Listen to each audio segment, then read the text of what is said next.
America ভারতের ওপর এই যে 50% শুল্ক চাপাচ্ছে তাতে কোন কোন দেশ এর ফলে লাভবান হচ্ছে? ভারতেরই দুই প্রতিবেশী দেশ চীন এবং বাংলাদেশ, তারা কিন্তু এই সিদ্ধান্তের জেরে ফায়দা লুটতে চলেছে। এছাড়াও একাধিক দেশ রয়েছে যেরকম ভিয়েতনাম, কম্বোডিয়া, ফিলিপিন্স। এর ফলে আমেরিকায় বাণিজ্য বাড়ার আশা করছে।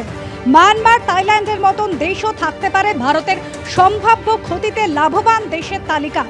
গতকালই আমেরিকার 50% শুল্ক বিজ্ঞপ্তির কথা জানা যেতেই ধস নামে ভারতীয় শেয়ার বাজারে।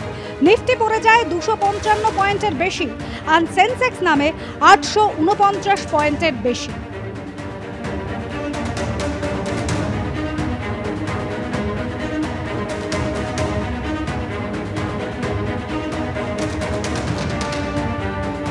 Talking to a very terrific man, Modi of India, and I say, what's going on with you in Pakistan? Then I'm talking to Pakistan on trade. I said, what's going on with you in India? And the hatred was tremendous. Now, this has been going on for a hell of a long time, like sometimes with different names for hundreds of years. But I said, what's going on? I said, I don't want to make a trade deal. No, we want to make a trade deal. I said, no, I don't want to make a trade deal with you. You're going to have a nuclear war. You guys are going to end up in a nuclear war.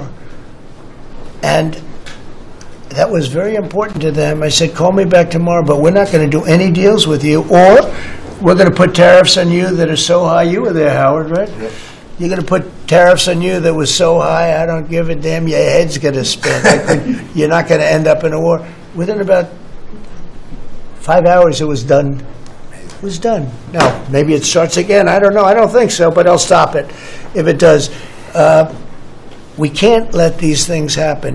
Bharat আজকে যে জায়গায় রয়েছে, আপনি যদি সেটা দেখেন যে ভারতের যে সাপ্লাই চেইনের যে ভারতের লিঙ্কেজ রয়েছে বা ভারত যা প্রোডাকশন করছে এবং এই শুল্ক চাপানোর যে রাজনীতিটা তৈরি হয়েছে বা যে ইকোনমিক স্টেটক্রাফটটা ডোনাল্ড ট্রাম্প তৈরি করার চেষ্টা করছে, সেটা কিন্তু শুধুমাত্র ভারতকে অ্যাজ এ রিজনাল পাওয়ার কতটা এফেক্ট করবে বা ভারতের যে রিজনাল পাওয়ার হিসেবে যে গ্রোথটা হচ্ছে সেটা দেখেই কি ডোনাল্ড ট্রাম্প ভয় পেয়ে এই শুল্ক রাজনীতি শুরু করেছেন?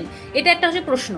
সেকেন্ডলি যেটা আমি বলতে চাই সেটা হচ্ছে যে ভারতের ক্ষেত্রে আজকে এই শুল্ক চাপানোর যে রিলেশনস, যে বাইল্যাটারাল রিলেশনসটা তৈরি করছে আমেরিকার সাথে ভারতের, এটা কিন্তু ভারতকে একটা অপরচুনিটি দিচ্ছে যাতে ভারত অন্যত্র গিয়ে তাদের যে বৃহত্তর এশিয়ার মধ্যে যে বন্ধুরা রয়েছে বা ধরুন রাশিয়া বা ইউরোপিয়ান ইউনিয়ন একটা বিশাল বড় আবার করে পাওয়ার হিসেবে বা আবার পার্টনার হিসেবে আবার করে ভারতের সামনে চলে আসছে।